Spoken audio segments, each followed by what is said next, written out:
Primero que voy a decirle, quizás ahora se agarró una cuarta. El tema este de la presencialidad o de la virtualidad, yo realmente no lo manejo, ¿entiendes? O sea, a mí me dicen, bueno, esta clase puede ser virtual, la otra puede ser presencial. Yo realmente puedo tener alguna opinión al respecto, por supuesto la hablo allá, pero bueno, más allá de esto, cuando a mí me indican que tiene que haber presencialidad, bueno, nos tenemos, digamos, que ver. Así que, no sé, por ahí podemos seguir con un sistema de 15 días o esto, pero tengo primero que saber lo que me dicen a mí, ¿se entiende? Y eso yo se lo transmito después a ustedes. Bueno, eso por un lado. Segundo punto que es importante. A mí, realmente, cuando empezamos con este espacio de EDI, que todo yo lo llamo cuatrimestre, acá tienen a veces otro tipo de forma de hablarlo, estoy más acostumbrado a la universidad. Bueno, todo este cuatrimestre que empezamos con el tema de EDI, bueno, a mí primero me comentaron que no había evaluación, después que había evaluación, después no y después sí. Ahora estamos en el último estamento, el sí.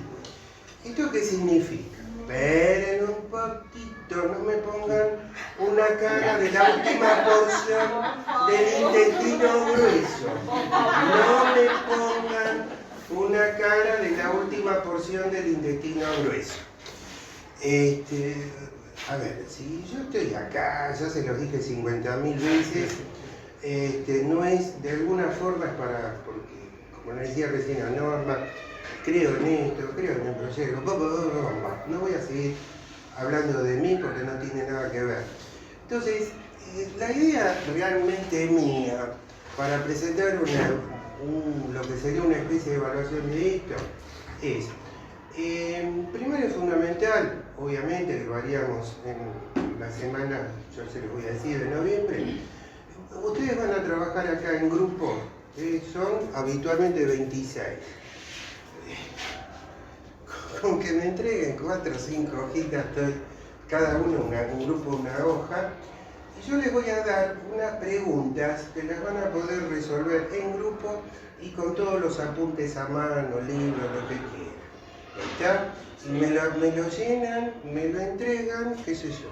Si son 26 dividido 4, 5, 6 grupos, no más.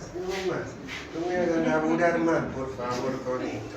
Entonces, lo entregan, yo tengo una constancia de lo que ustedes hicieron, que seguramente lo van a hacer maravillosamente, porque en realidad yo le pesqué la vuelta a esto como para, no tanto el tema de esta materia, una evaluación clásica, sino esto es una evaluación grupal del proceso de aprendizaje y enseñanza que hubo en este cuatrimestre. Ya. Con esto es lo que tienen que hacer. Así que no van a tener ningún tipo de problemas, inclusive iría con un aprobado, no creo que haya desaprobado, de última un ausente, el que no esté ese día va a tener que buscarse a lo mejor algún grupo para poder hacerlo, claro, y dejarlo esto anotado en un lugar. Así que con por lo menos con esta evaluación, tranquilos, tranquilas, bajen totalmente el nivel de estrés, no se angustien, conmigo al menos así. Por los demás yo no puedo hablar. Entonces, bueno, ni tampoco quiero. El asunto es ese, ¿quedó claro? Entonces cumplimentamos con algo que me están pidiendo a mí y creo que es por ahí lo más equitativo. Equitativo, no sé si todavía ya vieron bioética o algo de eso, en algún momento tendrían que ver. Equidad no es igualdad, es más o menos poder darle a cada uno un poquitito de cada cosa. Por ejemplo, un pedacito así de torta y el otro que se come más. Bueno, pero todos recibieron algo. Ese es el tema. Después si están conformes o no, bueno, eso es otro cantar. Vamos a manejarnos así, igualmente tranquilos.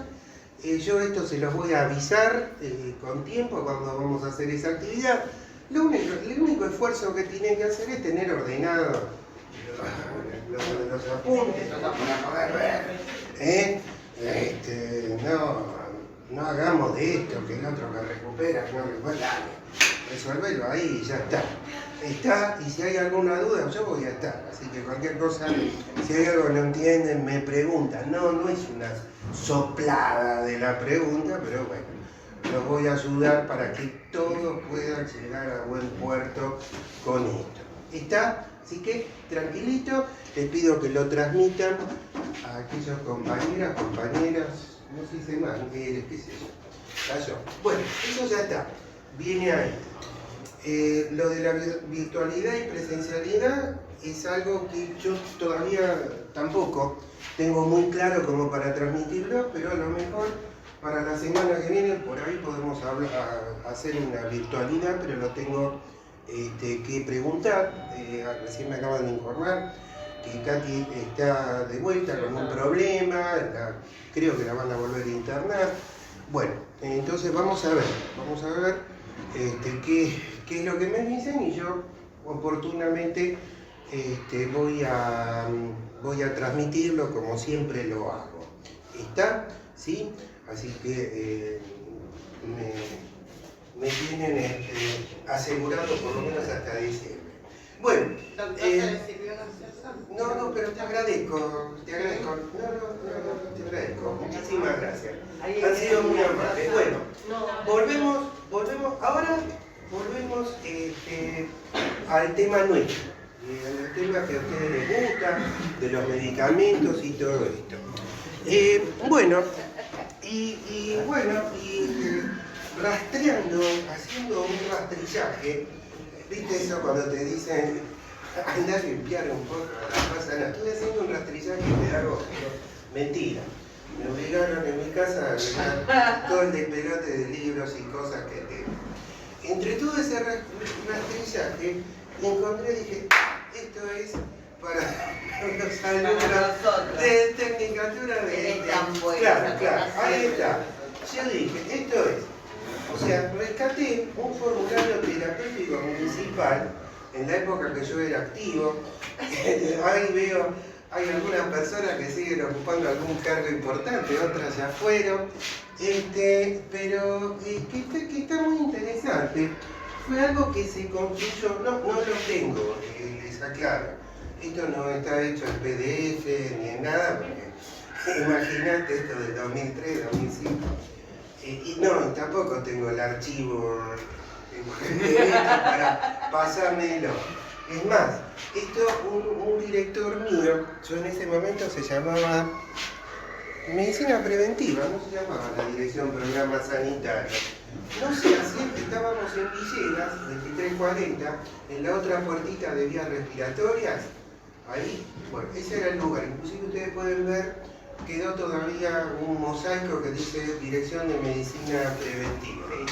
Bueno, con un director que hace un año, el doctor Yamichiro, que falleció. Ya estaba jubilado, obviamente. Bueno, otra persona que vino también, había un montón de cosas que habían traído y el director que estaba en ese momento, que era el doctor Eduardo Magnera, me llamó a mí, que estaba en salud escolar, y me dice, encontré esto en el montón de la cosa. Yo lo miré, dámelo. Démelo, por supuesto, no, dámelo. ¿Y qué es esto? Esto es, pero tiene todavía vigencia actual. Tiene una serie de medicamentos que fueron, digamos, esto fue construido con compañeros míos de otras áreas del municipio, con gente de la Cátedra de Farmacología de La Plata, donde es un compendio de medicamentos más usados en atención primaria, en salas de salud, en unidades sanitarias, no tanto en hospitales, pero también algunos obviamente que se usan, y que de los mismos se seleccionó algunos dando la indicación, la dosis, formas de presentación, una serie de datitos interesantes como para tenerlo. Esto es muy extenso. O sea, entonces yo voy a, en base, la idea mía es la siguiente, porque nosotros estuvimos viendo, por ejemplo, la última que vimos fue beta bloqueantes, atenolol, hemos visto enalapril como antihipertensivos, diuréticos, vasodilatadores. ¿Recuerdan? Tienen el material. Entonces, yo lo que ahora quiero hacer, de lo que vimos, esta materia da para este espacio para esto, un pequeño resumen, pero orientado a estos puntos, donde les voy a ir tratando de trabajarles como unos cuadritos que si quieren hacer, donde vamos a ir metiendo de lo que vimos de atenolol, enalapril, hidroclorotiazida tomado como un diurético, algunas cositas importantes como indicación, forma de presentación, que por ahí ustedes lo tienen ya, sí, o lo han leído, pero lo vamos a tratar de hacer en forma, no solamente como un resumen, sino volviendo a machacar especialmente dónde actúan en las interacciones. Bueno, por otro lado, esto sería primer bloque, segundo bloque, tercero. Yo les dije que iba a dar otro bloque. No sé si nos van a dar los tiempos. Yo les mandé todo un material de la fisiología de la contracción muscular, que por supuesto lo tienen ya que saber para la semana que viene. No, mentira. Lo que mandó, no. Ahí yo les mandé un montón de cosas. Siempre, a ver, yo mando mucho más a veces, como para que ustedes lo tengan, no es que todo te lo tenés que saber. Pero bueno, el tema es así. Entonces, de ese material, voy a trabajar algo como para que ustedes le queden, lo puedan entender mejor. No sé si hoy o lo haremos en clases próximas, para que de vuelta cuando hablemos de medicamentos que actúan sobre bloqueadores cálcicos, como vimos, por ejemplo, los vasodilatadores como la nifedipina, Adalat es el nombre, por ejemplo, comercial, o Diltiazem, bueno, hay varias fórmulas, y bueno, puedan entender mejor dónde se produce ese bloqueo dentro de la contracción muscular, que es compleja, es compleja, y el músculo cardíaco tiene algunas variantes de lo que es el músculo voluntario. Así que eso también quiero hablar. Y aparte, para que puedan también entender en un futuro una medicación cardiológica que se usa muchísimo, que es el Danicor, el danoxin-digoxina, la digoxina. Es una droga muy noble que se usa para la insuficiencia cardíaca. Por ahí habrán visto, escuchado o ver. La tomaban. Bueno, ¿se entiende? Entonces, para poder, ese es el objetivo de ese apunte, poder trabajar algo de la contracción muscular, porque esos medicamentos que recién les comenté, vasodilatadores, vimos algo, pero fundamentalmente la digoxina es un bloqueador de esa contracción muscular y después lo vamos a estudiar bien. Vamos entonces a eso. Entonces, como habíamos terminado con atenolol, vamos a seguir entonces con ese tema.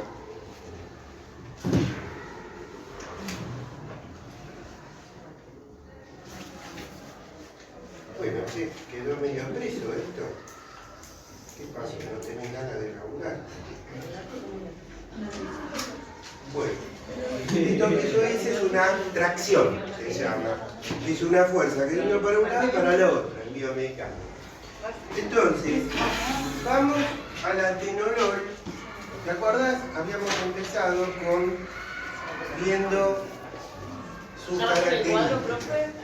Sí, vamos a ir armando un cuadrito, pero quiero ir explicando ese cuadrito. Por eso tampoco, ustedes dirán, le saco la fotocopia a todo esto. No, me gusta trabajarlo. Vamos a ver cuánto podemos trabajarlo ahora y cuánto después, en un futuro, ahí tienen ustedes una materia el próximo cuatrimestre que se llama conocimiento del medicamento, que sería como una continuación de esa. Esa sí es, con evaluación, con todo bien. Ojo, no se encariñen demasiado. Entonces, está bueno, vamos así. Entonces, mira, ponemos en una columna.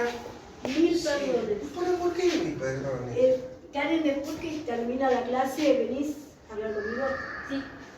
Perdón, doctor, porque por ahí se van y la pierdo. Soy el cura, no sé, el imán, el raro, no quiero ni hablar de religiones hoy porque... Le mando saludos a Tatiana. ¿Quién? Sí. Tatiana, Tatiana Verde, Le digo que la bueno. va a venir a visitar. Bueno, un cariño para ella, siempre la recuerdo con mucho afecto. Bueno, entonces, indicaciones. Indicaciones podemos básicamente señalar, bueno, tenemos la hipertensión arterial. Generalmente, ¿qué hipertensión arterial? Leve y moderada. Bien, ¿qué más? Otra indicación son las arritmias. Arritmias.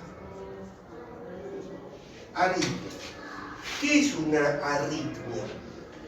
Ustedes recuerdan que cuando habíamos hablado de la estructura del músculo cardíaco, habíamos dicho que ese músculo cardíaco tenía lo que se llama un miocardio excitoconductor y otro contráctil. Vos el contráctil lo podés, digamos, ver con una ecografía, un ecodoppler, etcétera, con métodos macroscópicos. Pero el excitoconductor, que es el tejido marcapaso, ese yo no lo puedo ver macroscópicamente. Puedo solamente saber de su existencia si hacemos un registro eléctrico. Bueno, sin entrar demasiado en detalles, siempre, esto es una regla en fisiología, previo a un estímulo mecánico tiene que haber un estímulo eléctrico. Entonces, ¿qué pasa?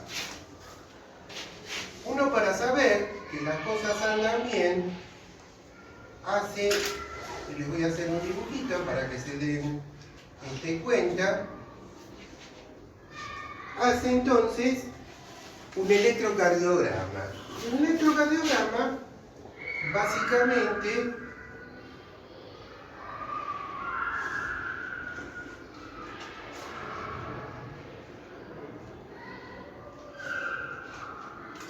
vamos teniendo estas ondas.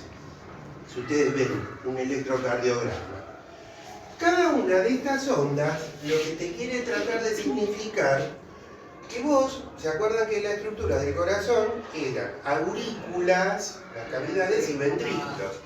Entonces, esta onda que tiene esta forma, que se llama onda P, no importa, se lo digo solo para que lo sepan un poquito, te está diciendo que la aurícula, antes de que vos veas el movimiento de sístole y de diástole, vos vas a tener en la relajación, vos vas a tener que primero tuvo que existir esta onda previa. Tuvo que haber lo que se llama una despolarización previa. ¿Me explico? ¿Te acordás un poquitito? La estructura, vamos a hacer, chiquitito acá, del corazón, vamos un poquito más arriba, ahí está. Entonces, vos vas a tener que si yo tengo, supongamos que esta sea la aurícula derecha, previamente a que se contraiga, tiene que haber acá lo que se llama una despolarización. ¿Qué es una despolarización? Si yo tengo acá una membrana, habitualmente, cuando está en reposo, cuando no se mueve, la cosa es así. Ahora, cuando se despolariza, la cosa se transforma así.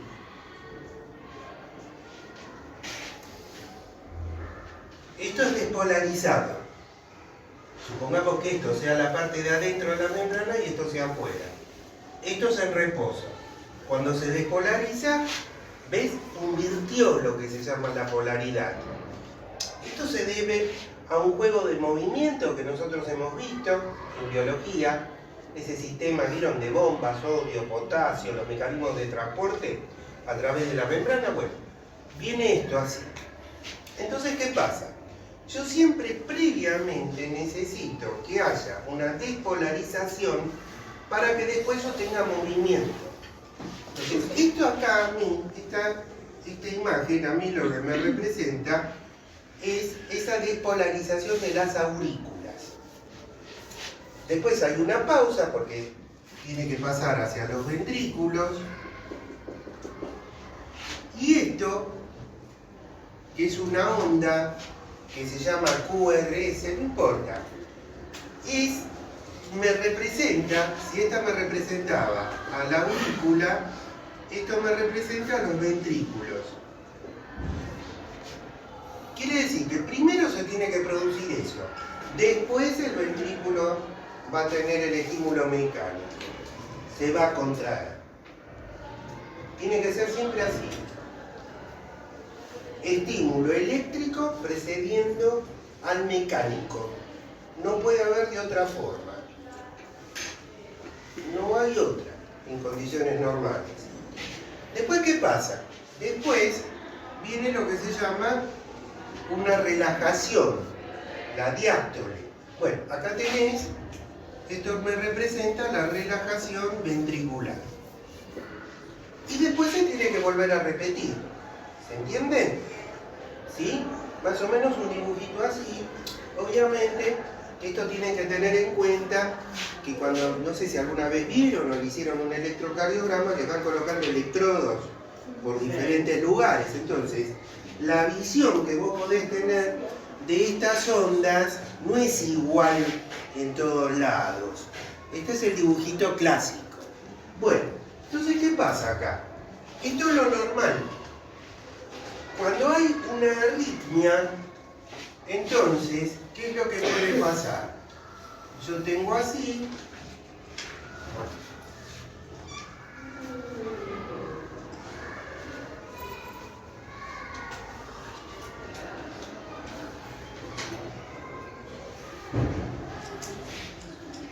¿Qué quiere decir acá?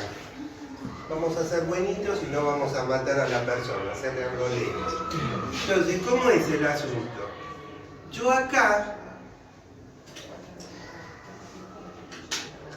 ¿ves que acá, entre este y este, mirá la distancia que puse? Y acá, entre este y este, mirá la distancia que estoy poniendo, mucho más corta. ¿Qué quiere decir? Esto es una arritmia, es el ejemplo de una arritmia. ¿Qué quiere decir una arritmia? Una arritmia es cuando vos vas a tener un impulso eléctrico anómalo. Anómalo quiere decir que no tendría que estar.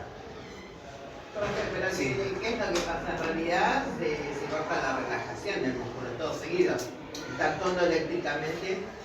No, la relajación la tiene. Lo que pasa es que corta el periodo. no, pero el problema es que se va cortando. Claro. Por ejemplo, si yo necesito 1, 2, 3, en condición normal, acá voy a tener 1, 1', 2, 3.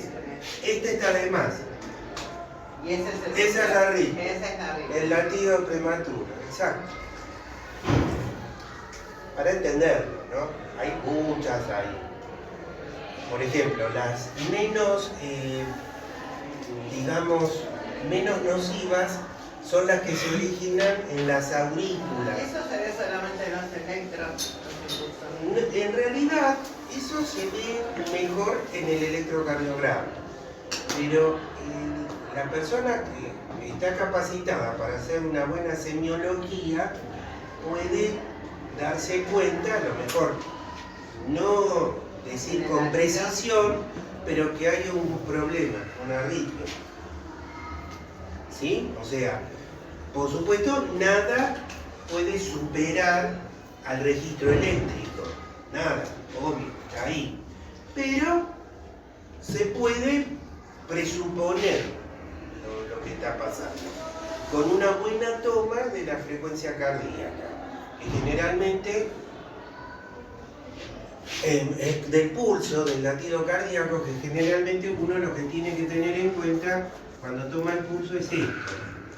Estas horacina, frita.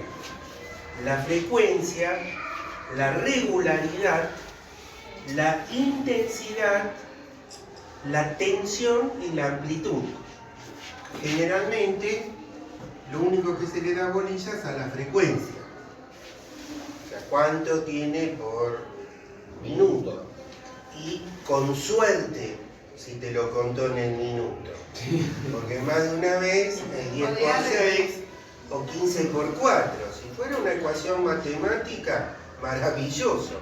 Pero yo cómo puedo saber, ahora lo repito eso, ¿cómo puedo saber si en el lapso de ese minuto alguna onda faltó? Por ahora las matemáticas eso no lo pueden resolver. Sí, lo que uno tendría que ver cuando toma el pulso es frecuencia, regularidad, intensidad, tensión y amplitud. Porque es una onda el pulso. Y siempre la evaluación hay que hacerla en el minuto. Hay que tomarse el tiempo y hacerla. Y generalmente es muy importante hacerlo en varios lugares donde hay pulsaciones. No solo en la radial, no solo en la carotidia, puede ser en el popliteo, o sea, uno lo que tiene que mirar bien esos pulsos. Ojo, yo esto lo digo porque, bueno, como estoy doy clases en una carrera que es el profesorado de Educación Física y Deporte, una de las cosas que en general, tanto a ellos como al público en general, trae un gran malestar es la famosa muerte súbita. O sea, una muerte que nadie espera en una persona por ahí joven, deportista, etcétera, etcétera, etcétera. Entonces, ¿qué pasa ahí? Entonces lo primero que te preguntan, pero esto, ¿cómo si tuvo el mejor fichaje? Bueno, obvio, no hay. Corazón sano. Sí, pero el tema cardíaco más que nada. Supongamos que hay igualmente cosas que hasta el momento por la técnica no se puede saber. Vamos a partir de eso. Pero, antes de decir algo inexplicable, primero habría que rastrear la forma en que se evaluó ese fichaje. Y una de las cosas que yo señalo, simplemente no, pero por haberlo vivido, visto y todo, es por ejemplo una evaluación de los pulsos, una toma de tensión arterial correcta, ¿sí? Entonces, son cosas que uno dice, bueno, pero ¿quién no? ¿No le habrán hecho el último super eco Doppler de no sé qué? Pero vos estás seguro que palpaste todos los pulsos que había que palpar y cómo estaban. ¿Estás seguro? ¿Sí? Bueno, entonces, el tema es importante y es importante tenerlo en cuenta. Entonces, otra cosa que vos tenés que evaluar es la regularidad. Cuando vos, ante la pregunta que me hacía Silvia, cuando vos percibís una irregularidad, ¿pero cómo te das cuenta? Y bueno, eso qué sé yo, como el zapatero que se da cuenta que tenés pie plano. Tenés que, es oficio, palpar. No hay una teoría de eso, equivocarte, hasta que en algún momento te das cuenta. ¿Qué sé yo? Yo después de 50 veces me di cuenta. Entonces, ¿cómo es el asunto? No, pero la regularidad tiene que ver con lo que recién me explicaba Silvia. ¿Sí? Regularidad que tiene que ser simétrica en todos los lugares. No porque sea a nivel radial regular, no sé cómo está por ahí, pulsos periféricos. ¿En el estetoscopio también se puede...? En el estetoscopio también, claro, sí, porque ahí se siente el corazón. Se siente el corazón con el Cuando estetoscopio. hay una aritmia hace como una especie de Las dos, paro y sigue. sí, pero siempre hay que, cuando uno trabaja en la semiología, eso lo decía hoy fallecido un profesor de La Plata, Caíno Sánchez. El tipo tenía un libro de semiología cardiovascular donde él decía, y era así, bueno, él podía más o menos intuir qué tipo de arritmia era simplemente por la semiología, pero bueno, es una cosa muy loca esa. O y en pediatría tenemos, no sé si vive todavía, una persona muy, muy famosa, inclusive mundialmente, el doctor Kreuzer, que seguía atendiendo en casa cuna, iba a las 5 o 6 de la mañana a atender todo el mundo. Bueno, el tipo tenía un estetoscopio muy especial para poder detectar en pediatría, que no es moco de pavo, poder detectar estas cosas. Pero en general, para el grueso de los mortales que hacen medicina, lo mejor, si tenés una duda o algo, bueno, hacer un electrocardiograma, por supuesto saberlo interpretar, o dárselo a alguien que lo sepa interpretar, si no te comes un garrón. Entonces, el asunto es así. Esto entonces es una rima, eso es la regularidad. Lo mismo la intensidad.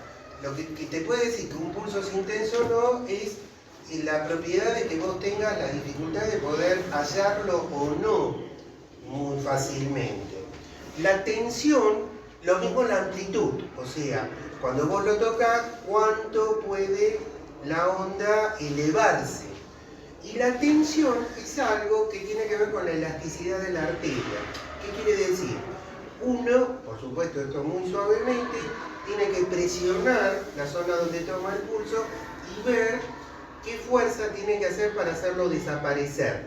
Entonces, ¿qué pasa? Si es elástica la arteria, no está esclerosada, va a ser entonces una menor resistencia para poder hacer esto.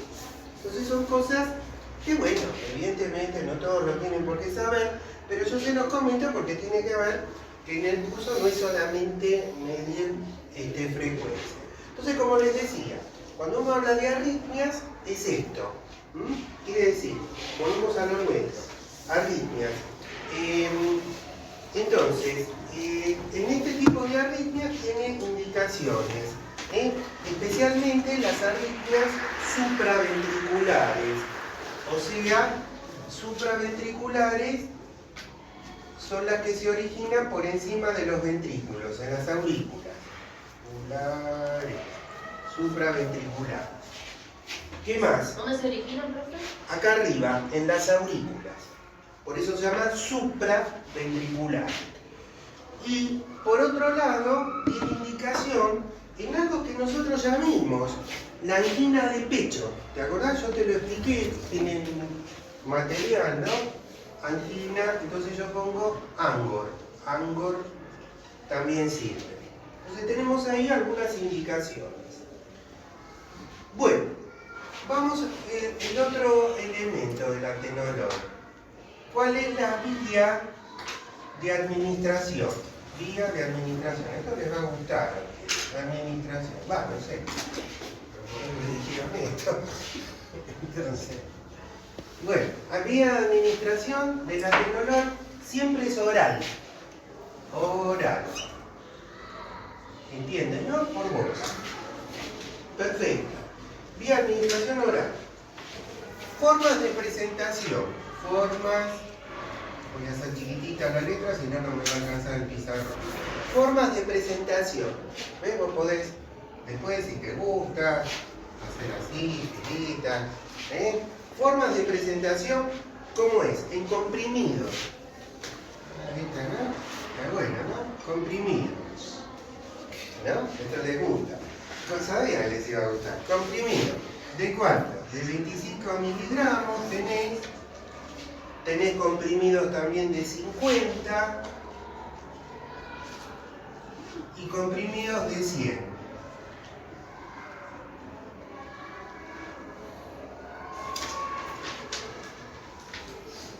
¿Sí? O sea, podés tener de diferentes maneras de su presentación. Vía de administración oral. ¿Cuál es la acción terapéutica? Acción terapéutica. ¿Cuál es la acción terapéutica? Bueno, eso es lo mismo. ¿Te acordás que dijimos que un antagonista de los receptores beta 1, ¿sí? Antagonista de los receptores beta 1. ¿Te acordás lo que eran esos receptores beta 1? Creo que lo dijimos en las clases virtuales, ¿no? ¿Te acordás? Los que estaban en el corazón. Esos que fisiológicamente, por eso esta materia también es importante tener una idea de la fisiología. Fisiológicamente son, si uno no hablaría de este medicamento, es la adrenalina que actúa sobre ese receptor beta 1 y produce habitualmente aumento de la frecuencia cardíaca.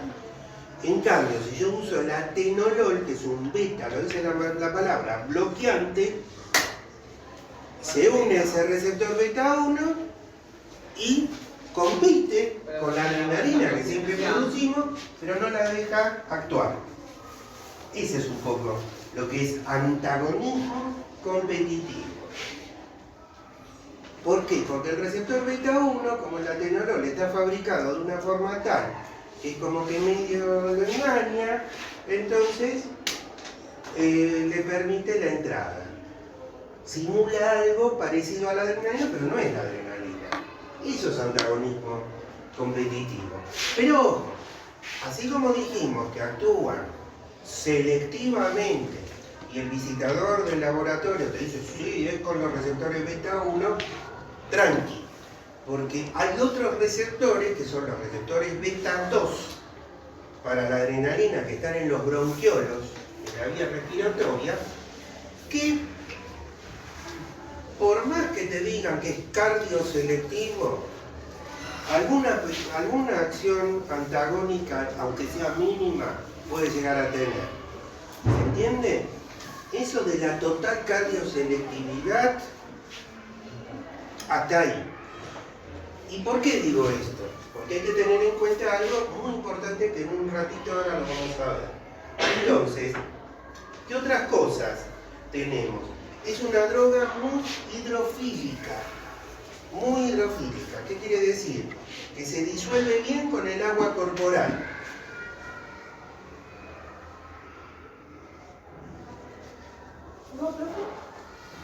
Es muy hidrofílica. Hidrofílica quiere decir que una vez que se incorporó, se disuelve bien en el agua corporal, en el medio interno. Hidrófilo. Hidrófilo quiere decir afín al agua. Hidroagua, filio, afín. Y cuando decís afín al agua, quiere decir que en la molécula del atenolol tendrás que poner un oxidrilo, un OH, algo parecido al agua, ¿se entiende? Bien, entonces, bien hidrofílico. Bien, ¿qué más? Pasa muy poco, casi no pasa esta droga al encéfalo. No atraviesa esa barrera hematoencefálica. Quiere decir que ahí podemos estar tranquilos, que no me va a producir efectos centrales. No pasa, más sencillo. Es muy poco probable que este atenolol llegue al sistema nervioso central, al encéfalo. O sea, hay algo que se llama barrera hematoencefálica, que no sé si se lo explicaron, pero una barrera hematoencefálica, hematosangre, encefálico del encéfalo. Entonces, es una barrera natural que nosotros tenemos que impide que algunas sustancias no puedan pasar tan fácilmente. Por ejemplo, el caso del atenolol, en condiciones fisiológicas, los hidrogeniones, ¿te acordás lo que era hidrogenión? El H positivo. Bueno, no pasan tan fácilmente la barrera. ¿Sí? Bueno, es una barrera para ciertos virus también, no para todos, pero ahí va. Bueno, entonces, ¿qué vamos a decir? No atraviesa la barrera hematoencefálica y la droga va a ser eliminada aproximadamente entre las 5 y 8 horas. Entonces, Esto que yo estoy diciendo, farmacocinética, entonces la eliminación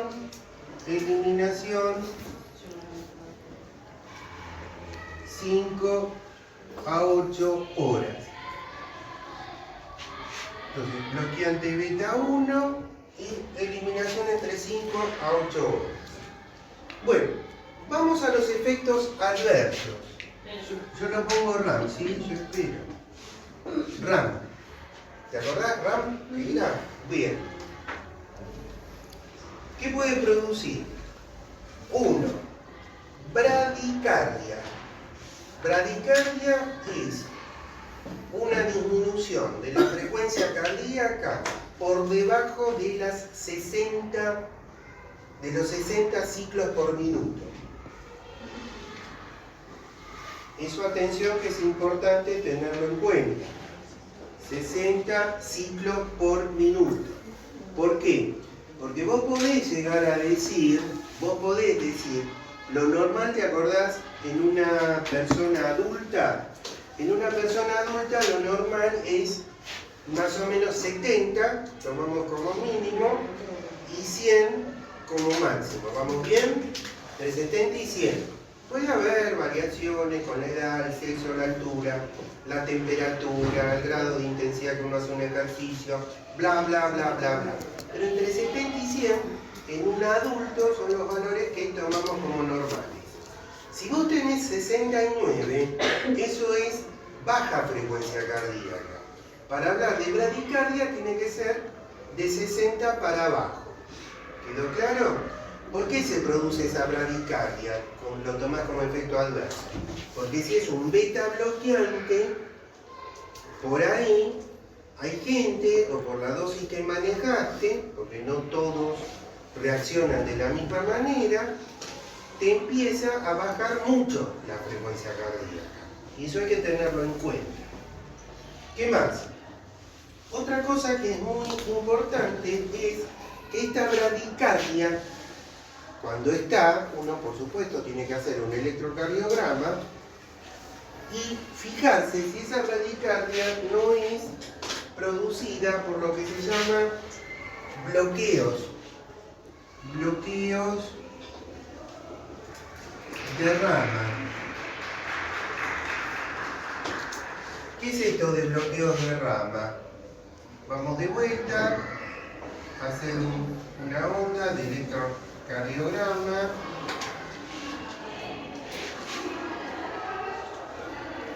Exagero, así lo pueden ver bien, aunque puede pasar esto.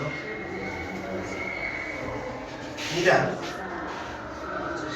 ¿ves? Todo esto sería un ciclo cardíaco. Y esto sería en esta punta otro.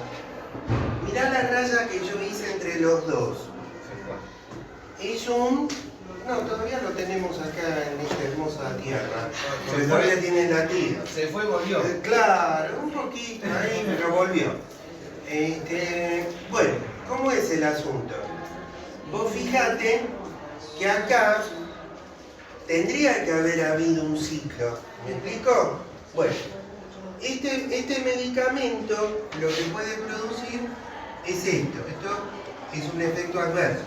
Bloqueo de rama, que se llaman también bloqueos AV, aurículo-ventriculares.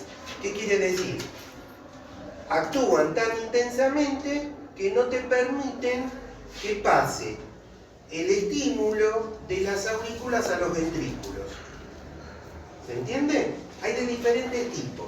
Tipo 1, tipo 2, tipo 3, no importa.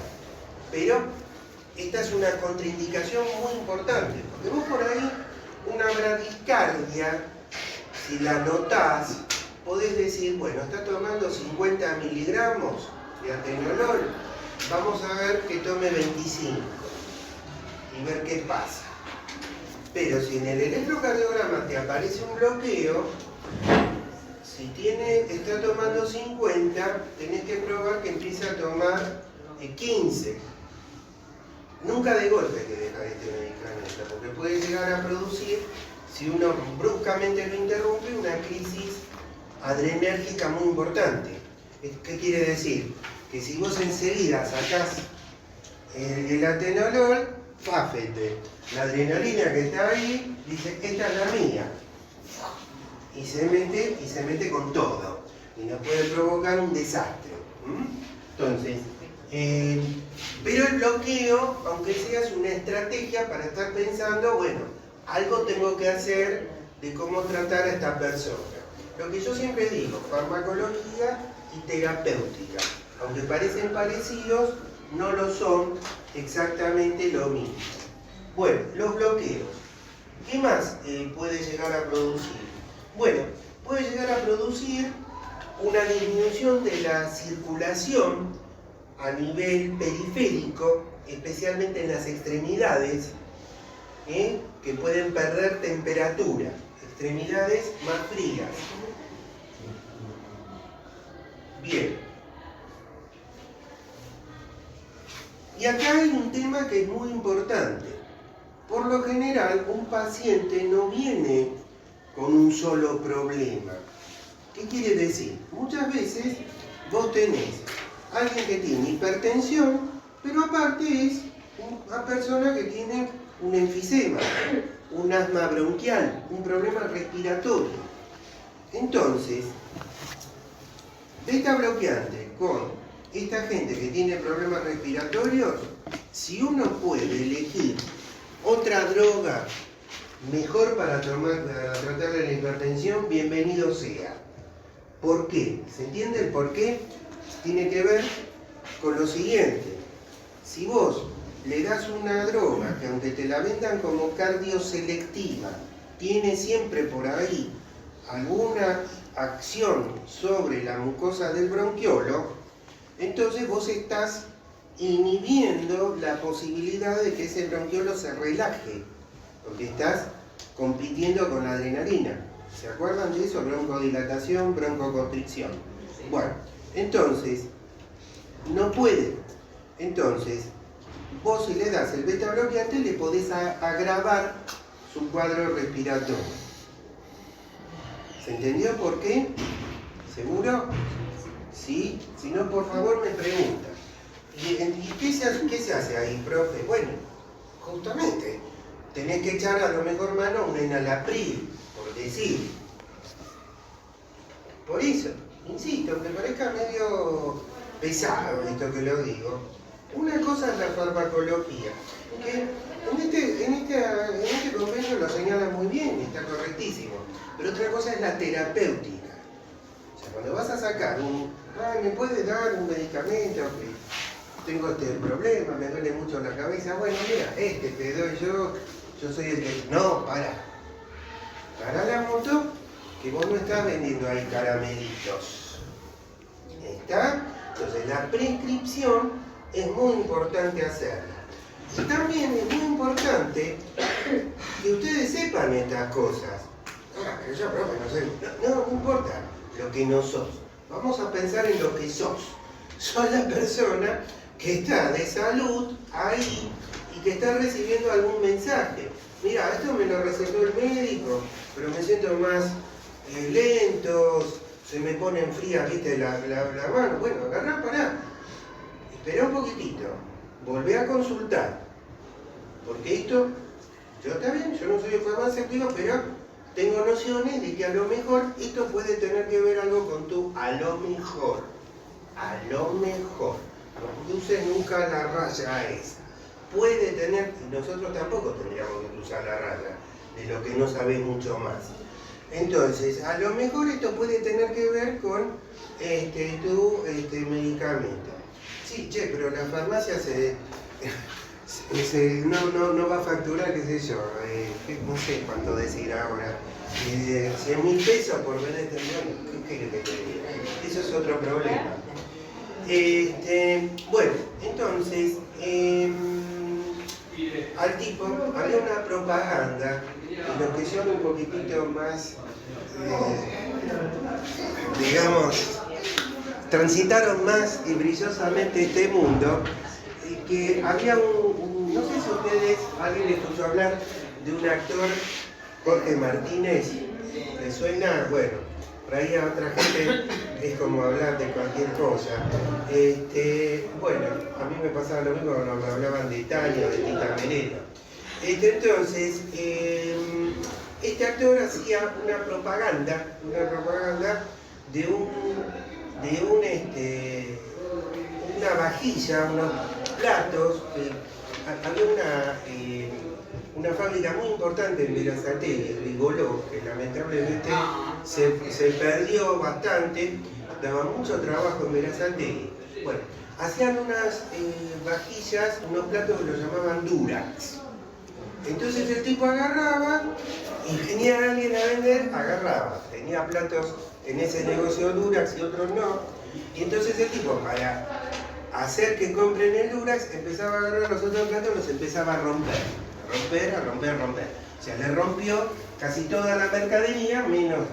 Entonces, la gente que venía a comprar, sí, deme esto, Durax toda la vida. Pero ¿qué pasaba?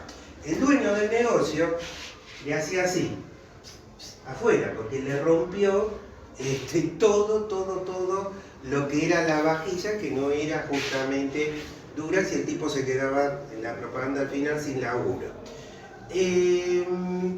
Ahora, a lo que voy es eso. Muchas veces es una situación que tiene que ver con la parte de bioética y de ética. Hasta dónde expender algo o no hacerlo, porque ustedes pueden percibir una señal. Se lo dejo para que lo piensen. Entonces, tenemos esto, el tema del EPOC. ¿Qué más? ¿Qué otra cosa que tenemos que tener en cuenta? Bueno, muchas veces no vienen esta gente solitos. ¿Qué quiere decir?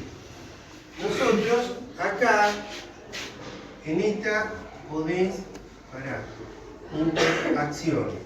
Quiere decir que tienen interacciones que no son lo correcto con medicación broncodilatadora. ¿Puedo repetir? Sí, cómo no. Entonces, habíamos dicho el efecto, si por ejemplo es hipertenso y tiene aparte asma o EPOC. Entonces, en esos casos, esta medicación no es aconsejable. ¿Se entiende por qué? Supongamos otro ejemplo. Diabéticos. Nosotros por ahí no vimos todavía, pero ustedes alguna idea saben de lo que es la diabetes mellitus, ¿no? O sea, es una enfermedad que, entre otras cosas, te eleva la glucosa en sangre, ¿no? ¿Vamos bien por ahí? Bueno. ¿Qué pasa? Vos podés tener una persona hipertensa y diabética. ¿Sería raro eso? No, es bastante frecuente. Bueno, estos medicamentos, en estas personas hipertensas y diabéticas, hay que pensarlo 2 veces antes de dárselo. ¿Por qué? Porque también interaccionan negativamente. ¿Por qué interaccionan negativamente? Porque hay una hormona que se llama insulina, que la produce el páncreas. Esa hormona regula los niveles de glucosa en la sangre. Hay muchos tipos de diabetes, pero supongamos, para poder entender esto que voy a decir, una de las causas es que ese diabético no puede producir correctamente esa insulina. Puede haber más causas, sí, pero pongamos esa. ¿Qué pasa? Esa insulina, para producirla, necesitas activar dentro del páncreas unos receptores beta, que son también beta 1. Entonces, ¿qué pasa? Si estos son bloqueantes beta, hacen que la insulina no se pueda producir. Entonces, ¿cuál es el problema acá? Por ahí en una persona que no es diabética no pasa nada, pero suponete que es un diabético que vos tenés a través de la farmacia expenderle insulina. ¿Habrán escuchado hablar? O le habrán venido a comprar o a pedir insulina. Entonces, ¿qué pasa? Esa insulina que se fabrica por la industria farmacéutica es una insulina muy parecida, inclusive ahora hay insulinas humanas, todavía mucho más antiguamente eran solo bovinas o porcinas, que es muy parecida a la insulina humana. ¿Y qué pasa? Cuando vos le ponés la inyección al diabético para que la glucemia, eso que le falta, compensárselo, esa insulina hace un recorrido metabólico parecido a la natural, muy parecido. Entonces, ¿qué pasa? Cuando esa insulina quiere actuar sobre esos receptores beta que hay, por ejemplo, en el tejido adiposo, en un montón de lados, esto trae como consecuencia que se encuentra con el atenolol, que la bloquea. Entonces, ese bloqueo de la insulina hace que, si tiene hipertensión y tiene diabetes, habría que buscar otro antihipertensivo, porque es una interacción no deseable. Y miren que yo les estoy poniendo problemas que son de uso diario dentro de la clínica del adulto. Estoy hablando de asma, estoy hablando de enfisema, estoy hablando de diabetes. Entonces, el paquetito a veces no es que es solo hipertenso. Entonces vos tenés que razonar, en estos casos, tratar de buscar una alternativa. Porque también por ahí a ustedes algunos hizo esa pregunta: ¿por qué para la hipertensión me manda tantos grupos químicos? ¿Con uno no sería bien? No, el tema pasa que para cada cosa tenés que buscarle la vuelta, para no hacer lío. ¿Se entiende? Bueno, ¿qué más? Vamos entonces a decir la hipoglucemia. Bueno, otra cosa. Miren lo que es importante. ¿Quién más o quién menos no ha tomado a lo mejor una aspirina, un ibuprofeno, ¿no? ¿No es cierto? Bueno, estos medicamentos, que todavía no lo vimos, se llaman medicamentos antiinflamatorios. Son analgésicos para el dolor, antiinflamatorios para la inflamación, y pertenecen a un grupo que se llama no esteroideos. Después lo vemos. ¿Cómo es el tema? Estos medicamentos, cuando vos los tomás, suponete que es una persona hipertensa, está tomando el beta bloqueante y le duele una rodilla. Puede pasar que tenga una artrosis, que tenga, qué sé yo, algo. Entonces va, se toma, qué sé yo, una aspirina, un ibuprofeno, lo que quiera, que tampoco son caramelitos. Entonces, ¿qué pasa ahí? Estos DAINE, antiinflamatorios no esteroideos, que se llaman así, DAINE, para llegar a su sitio de acción, tienen que ir unidos a las proteínas plasmáticas. Entonces, ¿qué pasa? Si vos estás tomando atenolol y tomás estos medicamentos, se establece una competencia. ¿Quién se queda con el viaje en el colectivo? 30 personas en la parada, colectivo que ya viene lleno con 25 personas. ¿Quién sube y quién no? ¿A dónde se va la fila? Bueno, acá pasa lo mismo, hay una competencia. Pero no es una competencia por receptores, sino es una competencia por medios de transporte. Entonces, ¿qué es lo que puede pasar? Puede el atenolol tener menos efecto o más efecto. Y entonces, va a la farmacia, a ver, me toma la tensión arterial. ¿Por qué no la presión? Porque vos no decís hiperpreso, decís hipertenso, ¿no es cierto? Ah, bien, esta se la regalo. Pero no digan que al médico que se lo dije yo se va a volver loco.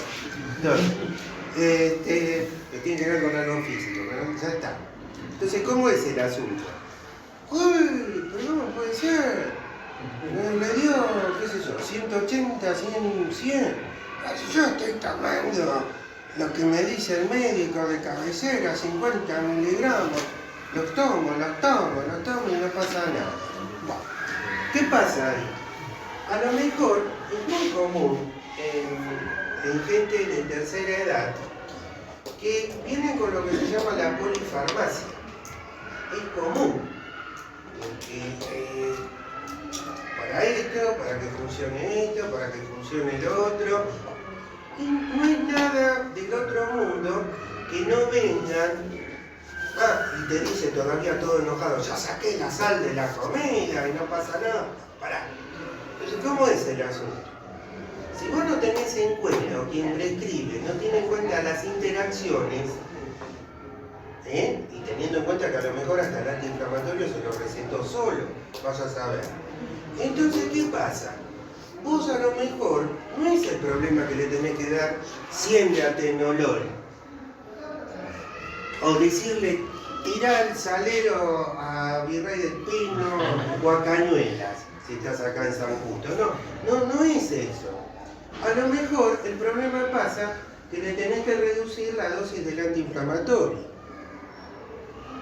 Ay, pero si le duele, bueno, será otra cosa que tenés que buscarle la vuelta. No sé, harás un mayor fortalecimiento de alguna musculatura, para eso están los amigos kinesiólogos, qué sé yo.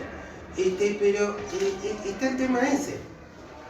Ojo, porque así también ustedes pueden recibir dentro de una farmacia la primera, pero y sigo igual, mirá, me tomó la presión y sigue lo mismo.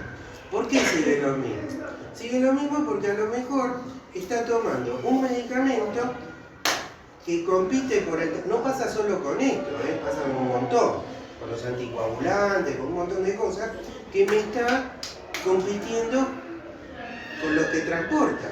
Entonces no es el problema ahí del medicamento, es reducir a lo mejor a lo que transporta. Porque entre algo de dolor y algo que tengas en una rodilla y algo que tengas un infarto, bueno, qué sé yo me tiraría más a prevenir el infarto. ¿Se entiende? Y bueno, sí, lo entiendo el que tiene dolor. ¿Cómo no voy a entender? Yo tengo que tomar una decisión. ¿Entienden? Esto no es un simple cuadrito, sino yo los invito también a razonar estas cosas. No sé si les gusta, pero bueno, es así. Bueno, pasa también con, miren otra. Mujer en edad fértil o que entró en el periodo por ahí de la menopausia y le recetan medicación o en un caso anticonceptiva o hormonal, estrógenos. Es una medicación que, por ejemplo, se puede llegar a dar para algunos trastornos que pueden haber como anticonceptivos. Bueno, estos también compiten con el atenolol. ¿Se entiende cómo es el tema? Entonces, vos tenés ahí, aparte del AINE, esto. Entonces, yo esto se los traigo. ¿Cómo ponemos? Y esto lo ponen acá, mirá, que compiten estrógenos. O si quieren algo mejor, si se olvidan, anticonceptivos. Por ejemplo. ¿Se entiende por qué les trato de explicar esto? Porque ustedes no solamente van a saber esto, bueno, pero tengan en cuenta esto. Por eso no se olviden. Cuando uno al ginecólogo le toman la presión y la gente dice, ¿por qué te toman la presión? No. Porque si te van a indicar anticonceptivo, sí, es un buen criterio. Igualmente, la toma de tensión arterial tendría que ser algo, digamos, claro, de rutina. Y aún en pediatría, que eso me preocupa a veces mucho más. Bueno, pero tendría que ser rutina. Igualmente, en la diferencia que hay con pediatría, que en general en pediatría la tendencia a medicar es muchísimo menor a lo que es el tema del adulto. Pero en anticonceptivo, obviamente, que hay que tomar la tensión arterial y también tener en cuenta algunos de ellos, fijarse, no quiere decir que todos, la dosis, creo que esto se entienda bien, hay que tratar de ver si no hay problemas circulatorios que puede a veces llegar a producir. Bueno, ¿esto les quedó claro? ¿Algo que me quieran preguntar? ¿No? Bueno, otra cosita que les quería decir, estos medicamentos pasan la barrera placentaria y pasan también la leche, cuando la mujer está en periodo de lactancia, puede pasar a través de la leche materna. Entonces, uno lo que podría decir, no me alcanza a mí ahí el pizarrón, de vuelta. Bueno, abajo, sí, lo que pasa que, ¿saben cuál es el problema? Yo realmente, contraindicación. Lactancia y embarazo. Mirá, si querés podés ponerlo como una categoría que siga esta. Sí, a mí no me dio el pizarrón, realmente no estoy muy convencido de ponerlo abajo porque es otra categoría, no me queda otra. Entonces, lactancia, ¿por qué? Porque pasan a través de la leche materna. Y embarazo, tener cuidado por digamos que pasan a través de la placenta. Lo de embarazo es un problema muy serio, porque está bien, a veces es difícil de resolver, porque por supuesto que un embarazo de 3, 4 meses o en adelante, bueno, es muy fácil de ver esto, pero el problema es el primer mes del embarazo, donde a veces tampoco hay mucha seguridad si hay o no, o a veces ni siquiera se pregunta o no se pregunta, y el tema es que en ese primer mes casi todos los órganos y sistemas se forman, después sigue el asunto creciendo. Así que lo mismo con las radiografías que te ponen informe si usted está embarazada o no, a veces qué sé yo, no te lo informan, entonces es un tema, pero bueno, lactancia y embarazo no, porque este medicamento puede pasar a través de la placenta y bueno, estamos intoxicando este alveolito. Bueno, ¿se entendió esto? ¿Sí? Espero que les haya gustado esta forma. Bueno, vamos a ver otro. Sí, dale, uno más, no ponemos más. ¿Hasta qué hora quieren ustedes? ¿Ahora? ¿Vamos a hacer un corte? ¿Quieren hacer un corte? Dale, bueno, hagan el corte. Yo la verdad es que